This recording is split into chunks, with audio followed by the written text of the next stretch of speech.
Hey, Mina. Nice to see you. There's Evan. Hello. Here comes Mel. All right. It is wonderful to see everybody today. We'll wait just a couple of minutes. I see some familiar faces. Nice to have you guys back. Great. Some siblings of former students I see. That's always fun. Former and current. Former and current. All right. And some new. It's always good to welcome new students as well. All right. Thank you all for being right on time. I do appreciate that very much. We will start all of our classes right at the hour. So the first couple minutes, there's always time for questions. So you guys have had just one, really the introductory day of classes so far, just the introductory material. So there isn't really much that we need to do that you probably have questions about, but if you do, now's a good time. You can ask.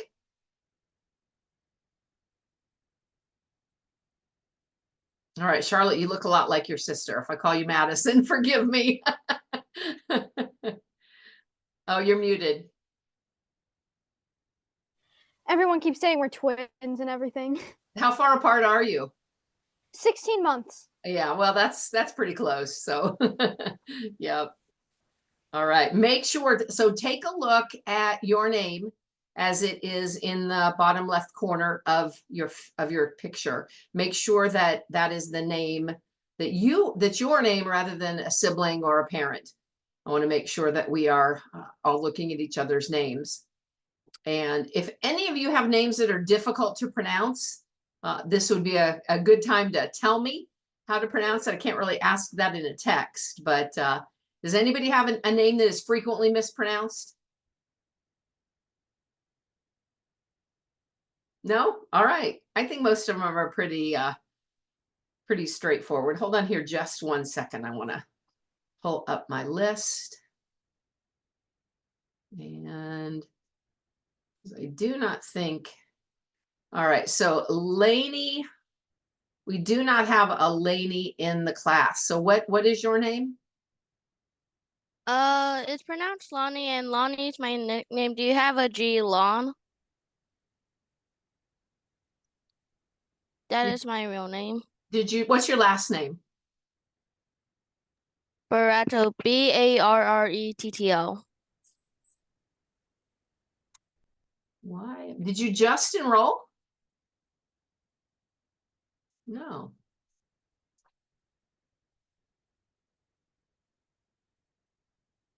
Oh, okay. All right. There you are. All right. I see it. Yes. Okay. So your nickname is Lonnie? Okay. I will make sure to call you Lonnie from now on. Great. Anybody else have a different name than the one you have there? I think we're all good. I think I know how to pronounce everybody else. All right, great. So welcome to AIM Academy. Welcome to physical science. It's a kind of an exciting class. I think we get to learn all about the things that the world is made of. Everything in the universe is made of. So my name is Dr. Karen Joseph. You can call me Dr. Joseph. You can call me Dr. J. But, whichever's more comfortable for you. Usually students shorten it, and that's fine with me too. So I will be your teacher this year, your guide as you learn all about matter and energy as we go through these first 2 semesters. So in semester 1, Physical Science 1, we will be talking about matter. And we'll go into a little bit about that in a second. Before we do, I want to make sure that that we go over a couple of important bits of information. The first and most important is if you are new to Canvas, if you're new to AIM Academy or you haven't used Canvas before, please make sure you watch the tutorial video that I put in the classroom resources section. So when you look at the homepage, you'll see this right here, classroom resources. If you click on that, it'll take you to a page that has all these on it. And these are clickable links that you can click on and see. So if you click how to navigate in Canvas, that'll show you a video. I don't want to spend time today because most of you guys are returning students. So if you're new, make sure that you watch that. You can also see other things that are easily found there. The things that I think are important, I will put in classroom resources. So the pages from the CK12, the book that we use, are embedded right in your lessons. You don't have to leave Canvas. They're copied and pasted right into the lessons, which CK12 allows teachers to do. So I can embed them in the lessons, and then I can alter them however I want. It's a pretty cool program, and I think pretty effective. So I like it a lot. Now, one thing to keep in mind, some of the pages in this course will have what's called immersive reader. It's a box that looks like this in the top right corner of the page. You can click on that and have the computer read the text to you. Now, it only shows you the text. It doesn't show you any pictures or any videos. So if you're using immersive reader, you might want to split your screen so that you can be looking at the pictures and reading along as it reads to you. And I'll show you how to do that in a bit. Also, I've put a lot of recordings of me narrating the pages right in the lessons. I think it's helpful to have those recordings because it helps you learn how to pronounce the words correctly. And if there's a lot of words that are new, sometimes it's just easier to hear them rather than read them.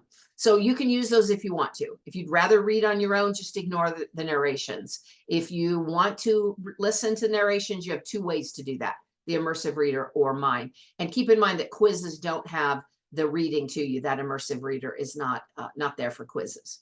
All right, thank you all for having your webcams on. We have to start the class with webcams on. Always at the very beginning, you need to make sure that you leave that on. That's AIM Academy's policy. It's for safety, so we make sure that everybody who's in the class is actually a student in the class. Now, I like you to leave your webcams on all the time.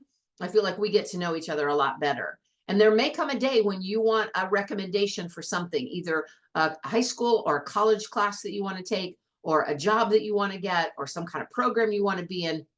If I know you, if you've left your camera on and you participated and talked to me, answered questions, asked questions, then I'll know you real well. It'll be easy for me to write a review for you. If your camera's off all the time and you don't really participate, then it'll be more difficult. Couple of important things to remember. Always work your way down the assignment list. So when you are looking at the assignments, when you click on that, you'll see that they're in a line. Don't skip around. Don't say, oh, I'm going to skip that part and go, I'll come back to it later. The lessons build on each other. So you really need to do them in order. Use good spelling and grammar in your assignments. We'll go into more detail about what that means in a future class. For now, I'm not taking off points for bad spelling or grammar, but I will at some point in the future. Make sure that when you finish a quiz, you click the submit quiz button. If you don't click that button, it doesn't submit your quiz and all your work is lost. And always contact me if you have any questions or concerns. If you're answering a quiz or test question, please contact me before you submit the quiz or the test. Once you've submitted it, the computer gives you your grades. It gives you the correct answer, and I can't go back and change it then. So always contact me first, and then I'll help you. I'll usually get back to you within a couple hours, never more than 24. So I'll get to you as soon as I can. So this is a thing that we're having to deal with in education now, AI. ChatGPT is one of the most commonly used AI programs, but AI stands for artificial intelligence. Now, all these programs, all these ChatGPT artificial intelligence programs, what are they? Well, they are like having an expert sitting right next to you in every possible field. They're a really great tool to be able to find some information that you need to help you to learn things. Like, for instance, what are atoms made of? I could type that in ChatGPT or any other AI program, and it would give me a really nice answer. I could say, well, I'm going to show you guys. Let me type this in a minute. I'm going to drag this in and show you what it looks like. So I can say, what are atoms made of? And it'll give us a real nice answer. Atoms are the basic building blocks. They have three main particles: protons, neutrons, electrons. Okay, now I can type, tell a kindergartner about atoms. Atoms are like tiny building blocks that make up everything around us. Just like how you can build things with Lego blocks, the world is built with atoms. You can see how it's very different. So ChatGPT is a really, really powerful tool. And If you're over the age of 13, you can get parental permission to use ChatGPT. If you're under 13, you can't. And most AI programs are the same, that under 13, you're not supposed to use them at all. Now, the problem comes in when you use something like AI or even Wikipedia or any other internet source to cheat, to get answers. You know, if I gave you a test question that said, what are atoms made of? And you went to ChatGPT and copied and pasted that, that's called plagiarism. That's cheating. That's trying to pass something off as your own when it's not, when it isn't something that you made. And all that really shows me that you know how to do is copy and paste. And I'm guessing you guys all know how to copy and paste already. So I want to know that you understand the answers. What I really want is for your word to mean something. You have to kind of ask yourself, who do you want to be? You know, do I want to be a person whose word is valuable? Do I want to be a person who's honest, who has integrity? Or do I want to be known as somebody who cheats? Do I want to know myself to be someone who cheats? Right? So throughout your life, you'll be making decisions and choices that will help you to become the person you're going to be. Start now. Start now by being honest. Start now by working with integrity. To help you with knowing what plagiarism is and knowing what it isn't, AIM Academy has a program now called plagiarismcheck.org. Now, students don't always know what plagiarism is. Some students think that it's fine to copy and paste an answer from a website. It's not. It's called plagiarism. It'll get you kicked out of college. It'll get you fired from a job. So my goal is to help you learn the right way to use the internet just for information without plagiarizing. So this new program allows you to check your own work. What happens is whenever there's a written assignment, let's say you got a test that has 5 questions and you have to give answers to those 5 questions. You'll do your answers and then you submit it. And it'll give you back immediately a report that will say 40% of your paper was plagiarized or 1% was plagiarized. It looks for those all over the internet, and that includes AI generated. AI writes with a certain kind of style and it recognizes that style. So now what you can do is say, oh, okay, now I know what I'm not supposed to do. You go back and you rewrite your answers and then you submit it. And that's the one that I'll grade. I grade the second submission. So on all of these written assignments, you'll now have 2 chances to be able to answer the questions. The first time will be for you to check it. The second time will be for me to grade it. All right, Matt.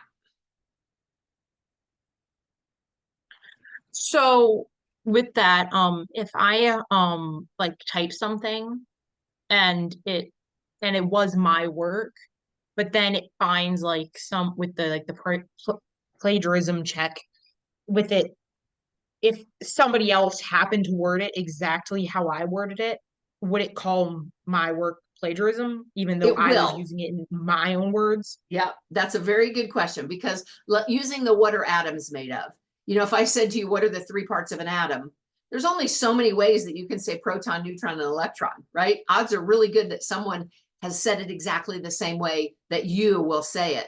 So in that case, I get that same report. I get the same report that you do. I look at it, and if I'm in doubt, I contact you and I say, okay, plagiarism check said that 40% of your paper was plagiarized, and I give you the opportunity to explain to me why it wasn't plagiarized.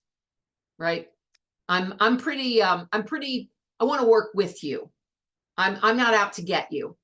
I'm out to help you learn. So I'm not trying to catch you. I want to help you guys to learn what the right way to use this and the wrong way is. All right. So to that end, like I said before, if there are ever any questions that you have about any of these kind of things, contact me. Even if you think, if I mark something wrong and I say that's incorrect, if you disagree, write to me. Often I'll give you even just a couple points just for making a good case. And if you can prove why you think your answer is correct, I'll often give you the full credit for it. I want you to be thinkers. And the best way is to always be evaluating things. All right.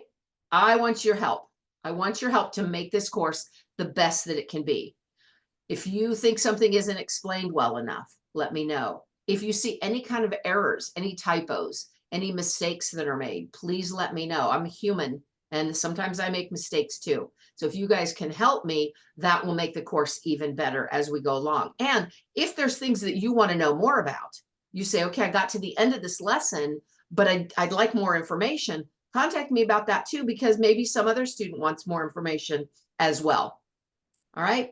So due dates. Let's talk about the due dates in my classes. My due dates are flexible. When you look at the lessons, you'll see that each one of them has a due date on it. So we have 5 days in a school week. Today, Tuesday, you have your live class. So there's nothing due, no written paper or a written assignment that's due. But the other 4 days, Monday, Wednesday, Thursday, Friday, there is work to be done. Now, you don't have to do it on those days. You can work ahead and do it all on Monday if you want. I don't recommend waiting to do it all at the end of the week, but you can do it at the beginning if you want to. However, I don't take off points for anything submitted after the due date. You don't ever have to write to me and ask me for extra time. You always have extra time. Everyone always has extra time. But I want you to try to stay with the due dates for a couple of reasons. First reason to stay with the due dates is it's really easy to get far behind and get overwhelmed. And I don't want you to experience that stress of being too far behind schedule. That's a really frustrating place to be. So trying to stay with the due dates will be better for you, for your mind to not be stressed out. Another reason is the live classes that we do are related to what you're doing in the daily work. So in a couple of weeks, you're going to be learning about the periodic table of the elements and all the elements that make up the things that the world is made of. Well, we're going to have some live classes that are related to the periodic table. If you haven't read the material about the periodic table, the live classes won't mean as much to you. So to try to help you, to give you a little bit more incentive to turn things in by the due date, to do your work by the due date, I give a little tiny bit of extra credit. At the end of the semester, I'm going to go back and I'll count up all the assignments that you turned in by the due date, and I give you 1/4 of an extra credit point for every one of those. Now that 1/4 adds up. That's 1 point a week that you could get. There's 16 weeks in a school year. That could be 16 extra credit points, which is the equivalent of like 3 or 4 quizzes. So that can really add up. All right, it can be worth it. So keep that in mind. I do take roll in these live classes. I give you a little bit. I bump your grade up just a little at the end of the semester if you've attended, and I bump it up a little more if you've participated. So if I see you, I hear from you, you interact, then you're going to get more points at the end of the semester. All right. We will use polls in Zoom from time to time. So I want to do one right now so you know what that looks like, what I mean when I say poll. Let me pull up the poll here. All right, launch. All right, you should all see this. I would rather what? So click what you would rather. Visit the bottom of the sea, visit the center of the earth, visit another planet, or visit another solar system. So this is all anonymous. When we use polls, you put your answer in and nobody, including the teacher, knows what you answered. So we will, I need 4 more students. 14 of 18 have answered. The other 3. All right, we'll count down. 3, 2, 1. There we go. All right, now I can share the results with you. And we can see we have a pretty even split. So the majority would rather visit another solar system. Wow, outside the Milky Way, outside our galaxy, outside the solar system that the Milky Way is in. So you're going pretty far out for that one. But about like the bottom of the sea then, visiting another planet. Not only one wants to go to the center of the earth. Pretty hot down there. High pressure down there as well. All right. So another thing is from time to time, we will do activities in our live classes. We'll do like an experiment or a project of some kind in our live classes. Next week is the first one. So next week, I would like you to bring these things to class. I'm going to send you an announcement. I'll send a message. So let me speak about the announcements. I will send you this in an announcement and I'll have it to you by Friday. So you'll have plenty of time to gather the supplies. Really, all you need is cornstarch and you don't need a lot. 1.5 cups of cornstarch is not a lot.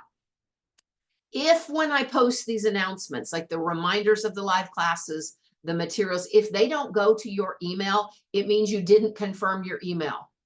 I told you to do that in the letter that I sent you last week. It tells you to do that in one of the assignments that you have up in the course information. Please make sure that it's going to your email and to your parents' email. So take a look at this list. Anybody know what we're going to be doing with those things? Making we gonna- cornstarch mud. Say it again, Zane. Making cornstarch mud. What is cornstarch mud? A cornstarch mud is what is known as a non-Newtonian fluid. It's like when you hit it, then the water can get out of the way, but not the cornstarch. When you press in softly, they can both get out of the way. That's good. Very good. So non-Newtonian fluid means it doesn't follow what we would call the normal laws of physics. It's got a little bit of interesting behavior. You may have heard it called, oh, not gloop. What's the other name for that? Oh, I forget. I forget Oobleck. the other name. Say again. Oobleck. Oobleck. Yes, thank you. Thank you. Oobleck. So oobleck or non-Newtonian fluid. Zane, I've never heard it called cornstarch mud before, but that's a good name for it too. So I will send you that and make sure that you bring it to class. Now, if you ever can't do it, if you're not able to get the supplies, or you just really don't want to, or you're in the car while it's happening or something, for some reason you can't participate, you can always observe. You're not required to do the activities here in the live class. But yeah, Josiah, it is fun. So if you can, I do recommend doing it. Okay. All right. Anybody have any questions about the business end of our course before we start talking about matter? Okay. So I asked you guys to bring something round to class. Did everybody get that? If you didn't get that announcement, that message to bring something round, it means you didn't verify your email address or you didn't check in the morning. So let me show you here what I mean. I guess I can stop sharing that one.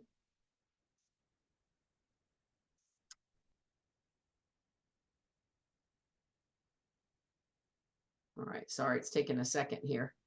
Computer always loads a little more slowly when I have so this is our course right here.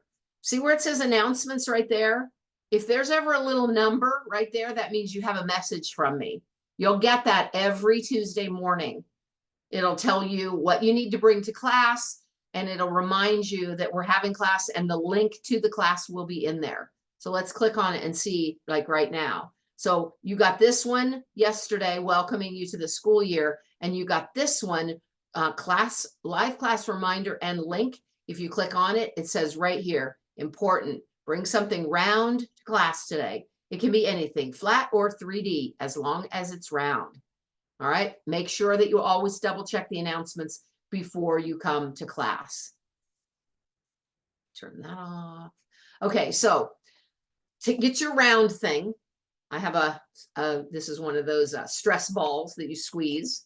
Anything round. If you didn't bring anything to class today, you can just draw something round on paper. Evan. I had my arm decasted yesterday, so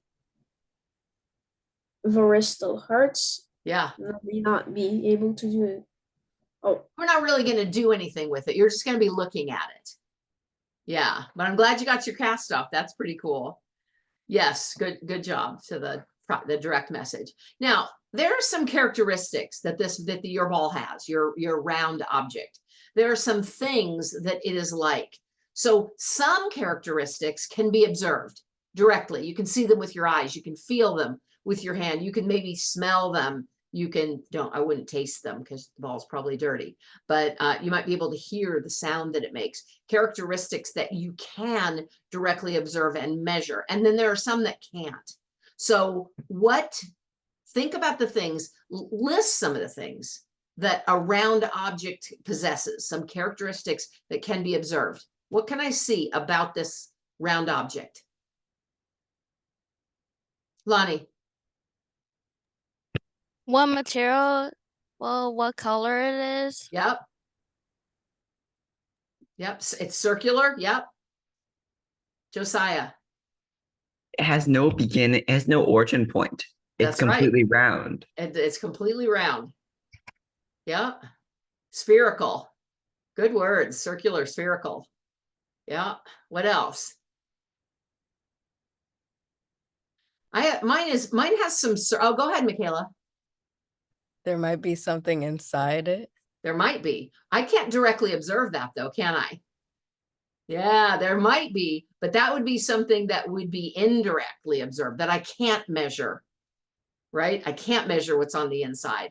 The things that I can directly see, I can see the size of it because it's not, you know, giant. It's not like a beach ball, but it's not really tiny like a marble either. So there's size, the shape, of course, we talked about that. The surface features. So mine has like, you know, some divots in it so that they can squeeze it out. Josiah. You can also see color. It's like mine's a bright yellow color. Yep. Yep. We have different colors of the different ones that we have. So we can also observe what's called the circumference. Anybody know what circumference means? Josiah. Circumference, I think, is like the air. It's like how much it takes to go around the circle. Yeah, the distance around Mm. from one point all the way around to the other point. And then there's, we can also see the line straight from one edge to the other. What's that called? What's from one side to the other side called? Any math whizzes know that one? Diameter. Yeah, the diameter is the distance across. The circumference is the all the way around. And then area, Ellie, would be the whole space that the whole thing takes up. Matt. So, we're talking about like spheres and stuff that we're gonna be using. Yep. I brought like my water, and it has like it's flat, but it does Yeah. have a circle. Am I able to use that? Or Yeah, does it need, absolutely. like an actual thing? Yeah, when you're looking down at the top of a glass of water, unless it's a square glass, because we'll learn about that liquids take the shape of their container. So as long as your glass is round, you have a circle that you're looking at there. So that's absolutely fine. Okay, so there's other, divide the diameter in half and you have the radius. That's right. That's exactly right. You have the radius. So there are some characteristics that cannot be directly observed and measured. Michaela gave us one. What's on the inside? That's a characteristic, right? For sure, but not one that we can directly observe. Evan. Oh, the characteristics that you can't really measure, like the squishiness. Yep, we can. So we would call that compressibility. How much can I compress it? That's something that it would take a tool for me to be able to measure that one. Mel. The color of the thing on the inside of the circle. Anything on the inside, I can't tell what it is. Yeah, anything that I can't see without a tool, I can't measure or observe. Zane. The exact amount of atoms that it consists of. That's very true. I cannot figure that out. Josiah. Elasticity. We can't tell how much bounces in it unless we drop it and carefully measure. Yeah. Use like some tools, like a ruler or a yardstick to measure how much it moves. Excellent. Excellent. So volume, we're going to learn that there is a way that we can measure volume. Anybody know how I could measure the volume of this ball?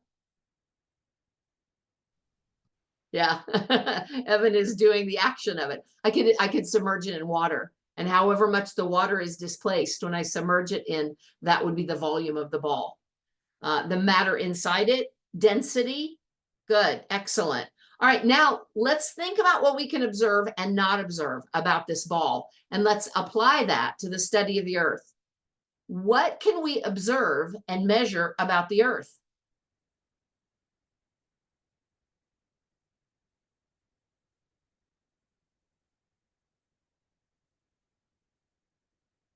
Josiah.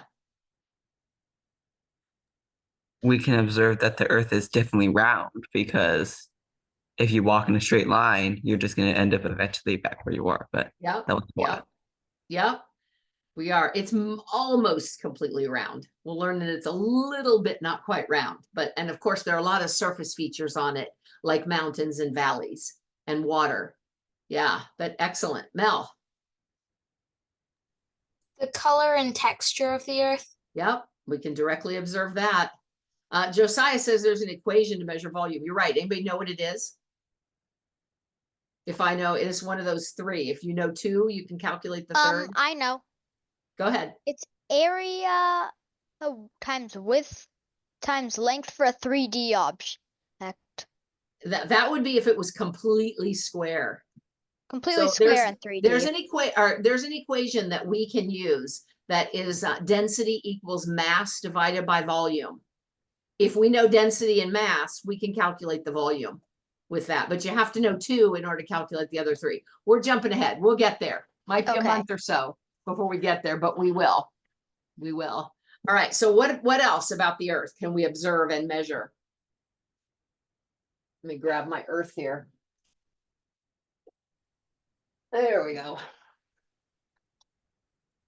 3/4 pi r cubed. Yeah.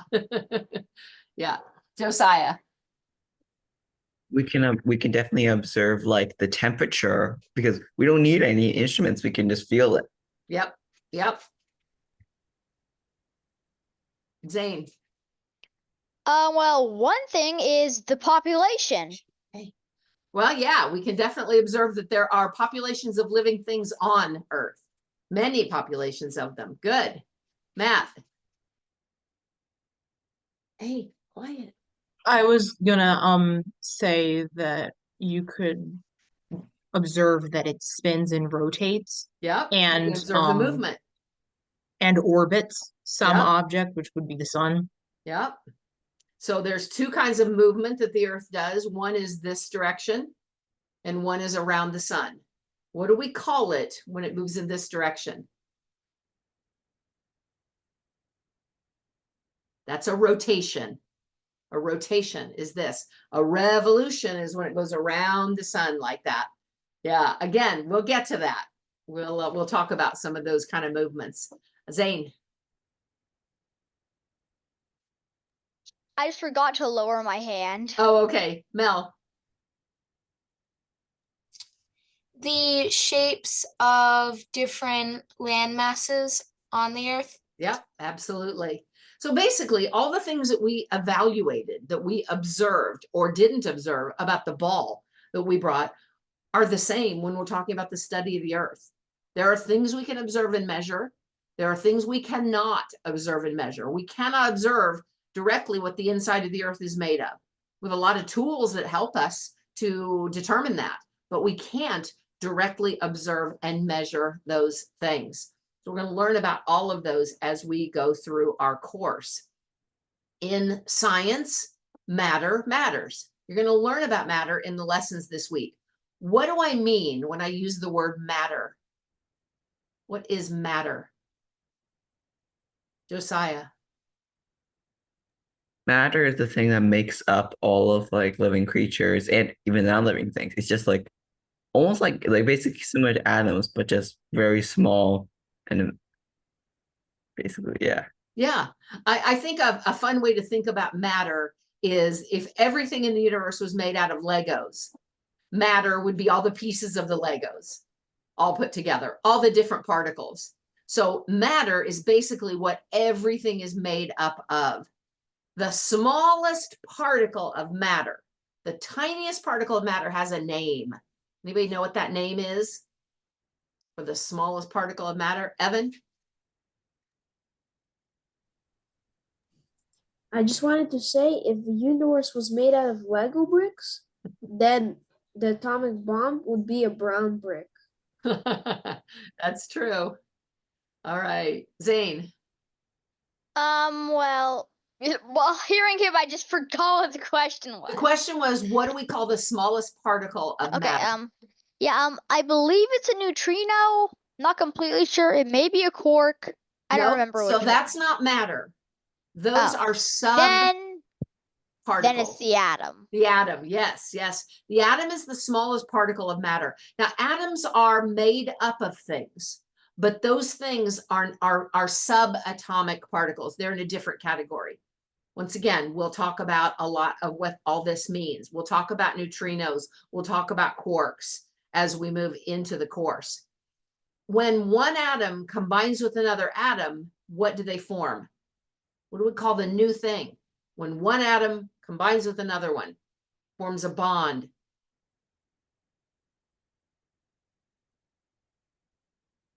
I think you guys all know this. What do we call water when it has 2 hydrogens and 1 oxygen? It is a water, Matt, Particle not or particle. molecule? Yeah, Mol- James, Josiah, you got it. Molecule. When atoms combine with other atoms, they form molecules. Molecule. All right, I have a couple jokes for you guys. Those who have had my classes before know that I like to tell some jokes. So I also like it when you send jokes to me. So if you have a good physical science joke, send it my way, and I can sometimes get them into our classes. All right, so here's your joke. When you ask your science teacher what's the matter, what does she say? Everything. What's the matter? Everything. All right. This is a glass. There's half water.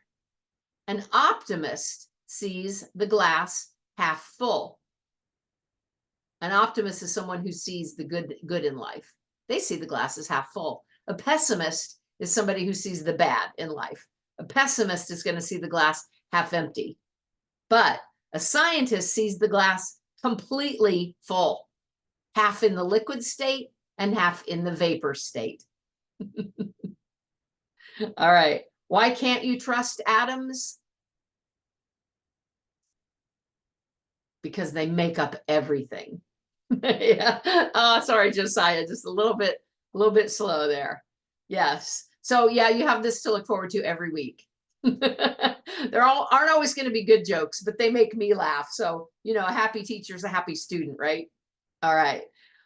Again, if you find a physical science joke that you like, send it my way.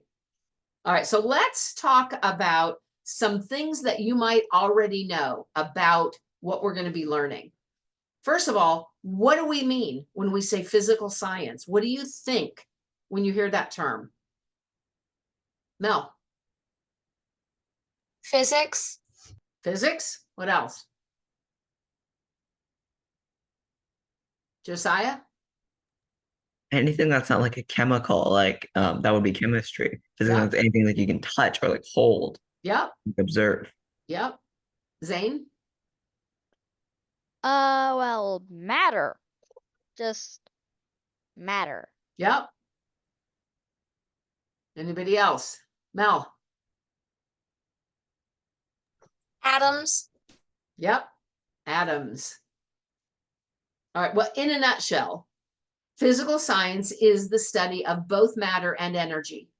Now that basically covers a lot, right? If something isn't matter, it's energy. So it's the study of everything, all the stuff that exists in the universe, everything that you can see. Many of the things around you that you can't see, like air. Air is made up of matter, even though we can't see it. We can't see those tiny particles. So when we're talking about physical science, these are the topics that we're going to study. Physics. We'll start with the study of matter, and we'll get to energy in the second semester. That's physics, the study of matter and energy, from the tiniest particles of matter to the entire universe. So physics helps you understand really just about everything in the world around you, because everything in the world around you is matter and has energy. Chemistry is an important part of what we'll be learning this year.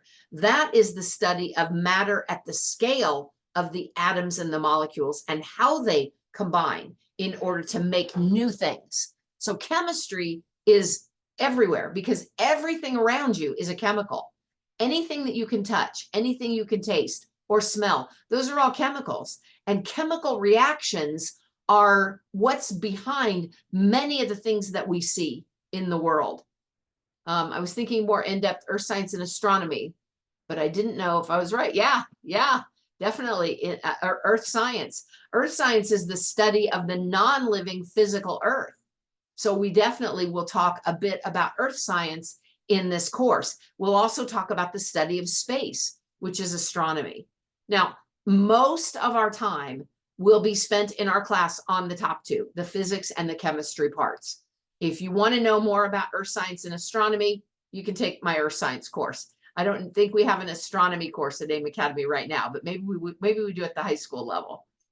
Chemistry is largely centered around reactivity, like potassium and water. Yeah, potassium, don't mix potassium and water. Yeah, they combine explosively. So we'll talk about all those. We'll talk about what the different particles of matter are and how they do react with one another or not. Some of them are non-reactive at all.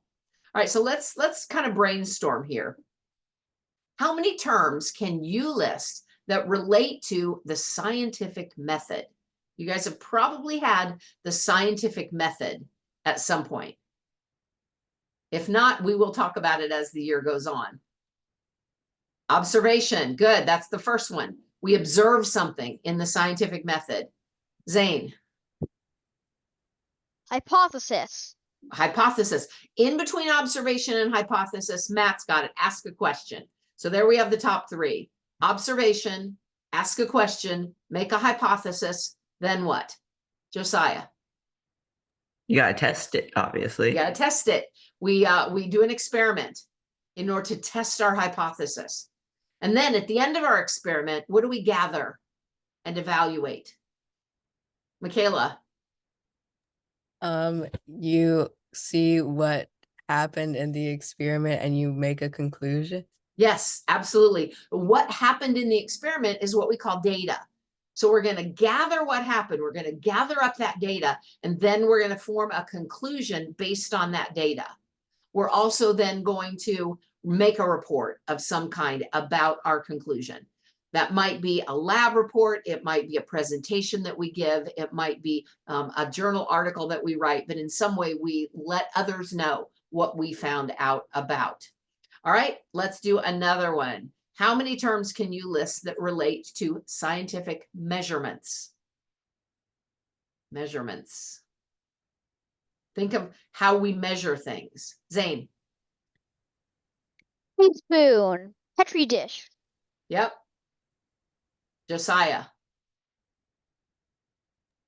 A kilometer or like a kilogram. Yep.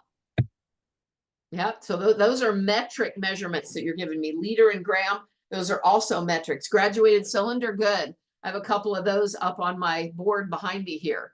So those are ways that we measure things. So we have tools that we use to measure. Those would be things like rulers or yardsticks. Those would measure distance or length of something. We have tools that we use to measure the weight of something. Now, weight and mass are two different things. We'll learn about what those are. We can use the word weight when we're here on Earth because everything on Earth, you know, that gravity affects us the same way. So we would measure that weight with something like a balance or a scale. Test tubes, beakers, various meters. Yep. Syringe, interesting. Yeah, you can measure something with a syringe by drawing it up into the syringe. Volume, those are all scientific measurements. All right, how about this one? Give me some terms that relate to matter. Everything, yeah. Electrons, protons. Zane? Antimatter. Antimatter, yeah. Neutrons. Dark matter. We won't talk too much about dark matter, a little bit later in the year, but not too much. Fusion, yeah, that's when two particles fuse together. Nuclear matter, good. Good, so the nucleus of an atom contains two of those particles that are inside an atom, a proton and a neutron. Nuclear energy, planetary substance, excellent. You guys are coming up with some great ones. So element, anybody know what an element is? We've got this periodic table of the elements. What are the elements? Josiah. Something that can be found directly in the wild and does not, and like the world, and does not need any like refining or like anything added to it so that it needs it. It's something that can just be found in its natural state. Good, good. That's a good answer. It's a little bit hard to define what an element is. A good way to understand what an element is to picture one kind of matter, like oxygen. if I had a box that was filled with oxygen atoms and only oxygen atoms, that would be the element oxygen. As soon as I put hydrogen in there, now it's not an element anymore. Right? It's bonded. Now it's become a molecule. The elements are the pure state of the atoms, and only that one kind of atom. Yep, iron is an element. You got it. Yep. Yep. So there's a couple of different ways that matter can change. There's two basic ways. One of them completely changes the nature of the atom, takes it apart of a molecule, takes it apart and puts it back together. The other way doesn't. Anybody know what those two changes are, Zane? I had one for the element. Okay. The 118th element, the last element on the periodic table's name is oganesson. Cool. We'll I have learn a all of them. periodic table in my house. Yep. I'll have a challenge for you guys later to learn the periodic table if you want to. Yep. I do that every day. Yeah. Cool. Cool. All right. So we talked about atoms. Some words that have to do, I'll take the big ones away. Proton, neutron, and electron. In the middle here, we've got protons and neutrons in an atom. What are they called when they're together in the middle like that? Mel. The nucleus. That's it. The nucleus. Very good. The nucleus. Yeah. Yeah. But there's a song that you can use to learn the periodic table. And Madison is Charlotte's older sister, and she took this class last year and learned the periodic table. So we'll see if you guys can do it too. Excellent. Excellent. You know some of it? Great. Yeah, that's the advantage of having siblings that are learning the same time you are. You learn some of their stuff too. Yeah, Lonnie, you got it too? Excellent. All right. How many elements can you name? Not the Disney elements. Water's not an element. Water is a molecule. Hydrogen, helium. Those are the first two. Beryllium, carbon. Oxygen. Calcium, gallium. Carbon dioxide is a molecule. It has carbon and oxygen in it. Iron, mercury. Water is a molecule. Gold. Excellent. Californium, nitrogen, silver. All right, so here's a quick, see if you know this one. There's only one element that starts with the letter K. The name of this element starts with the letter K. Anybody know what it is? I wish my periodic table was in here.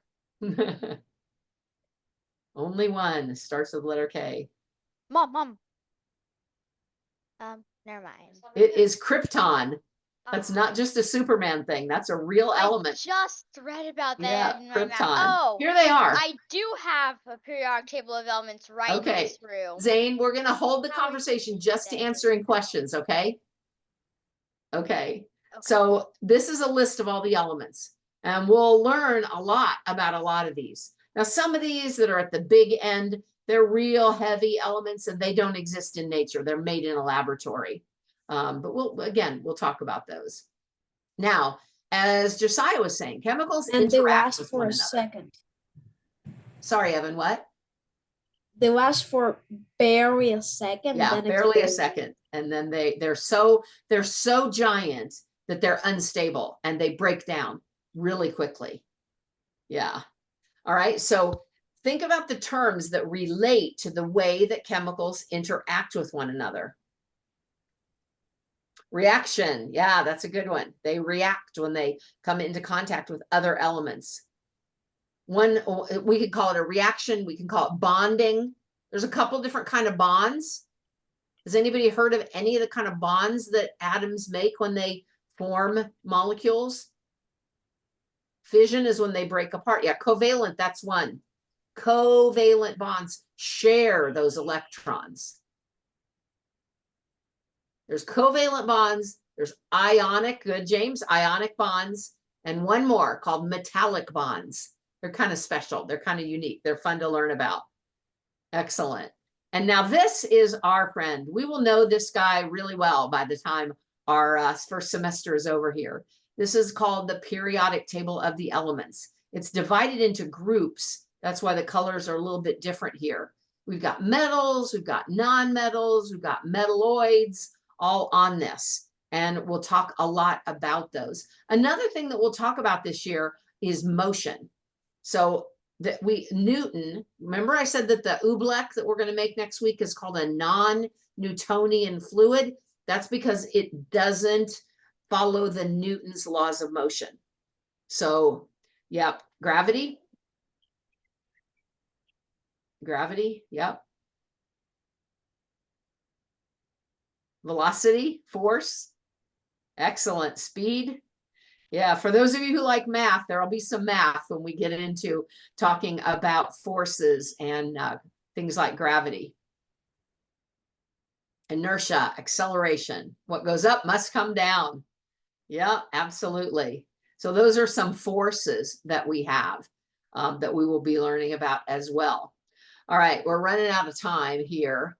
So what I want you guys to remember as we start into this content that we're going to be learning about is that everything that we see, everything that we look at, from the tiny round object that you brought to class to the giant sun, to the earth, everything that you see is a result of the particles that make it up. So we can't look at this and see the individual atoms, but we know they're there. How do we know we're there? How do we know this is made of atoms? If I can't see them, how do I know? Josiah. If it wasn't, it wouldn't be solid. Your hand would just pass right through it. Well, true. However, when we look at an atom, when you look at an atom, let's say this is the nucleus of the atom. If it's this size, if we were to blow the nucleus of an atom up to about this size, you know where the electrons would be? About a football field away. They're that far. Actually, an atom is mostly space. So it's kind of interesting that my hand doesn't go right through this ball because it is mostly empty space. You know the reason that my hand doesn't go through the ball? Anybody know? If it's mostly empty space, why don't they just pass through one another? Yeah, because of the charges. The electron charges repel one another. The negative in my hand is repelled by the negative charges of the electrons in this ball. And that's what keeps them from, that's what keeps my hands from going through one another. Excellent. So somebody said microscope a minute. Yeah, Mel says microscope. We don't see the individual particles with our hands, but we can see them with a microscope. We know that they're there. So we're going to be looking really deeply into these tiny, tiny particles. And we're going to see what they're made of. We're going to see how they interact with one another. And it is the development and improvement of the microscope that lets us see these tiny little things that make up everything, the things that are matter, the stuff that everything is made of. Mass is the amount of stuff. So the mass of this ball is how many of those tiny atoms there are inside it. Anything that has that mass and takes up space is what we call matter. The tiniest particle is an atom, and they combine to form molecules. So I want to show you what an example of a sugar molecule looks like. So each of these balls here is a different kind of an atom. These black ones here are carbon. The red ones are oxygen. The white ones are hydrogen. This is a glucose or sugar molecule. It's part of the sugar that you might sprinkle into your iced tea. It's part glucose. And it's made up of these three different kinds of atoms. So how many carbon atoms do you see in one glucose molecule? How many carbon? Yeah, 6. How many hydrogen? 12. How many oxygen? There's 6. Yeah. There's 6 of them. Now, the thing is, it's not flat like that. It's actually 3-dimensional like this. This is what it looks like. I have a model of one right here that I've made. So you can see that it's 3-dimensional. This is what a molecule of sugar looks like. And yes, glucose is mostly hydrogen. C6H12O6. We don't want to have to draw this every time. If I want to draw a molecule, I don't want to have to draw this out every time. So we abbreviate it this way. C6H12O6. In these pictures, the atoms are represented by balls, but they're not really balls. If we were able to get really, really small, this is what they would look like. They look like this atom. And like I said, the nucleus is really far from the electrons and the way they spin around. All right. Hydrogen is very flammable. Yeah. Yes, it is. Hydrogen is a very flammable substance. All right. We are out of time for today. So we will talk more about atoms next week. Anybody have any questions? All right. If you do, you know where to find me. Always send me your questions if you have them. And if there's anything that you want to know more about, let me know, and I'll try to get that in as well. All right. It was great to meet you guys. Have a wonderful week. I'll see you next Tuesday. Bye. Bye. Bye. Thank you. Bye. Bye, thank you.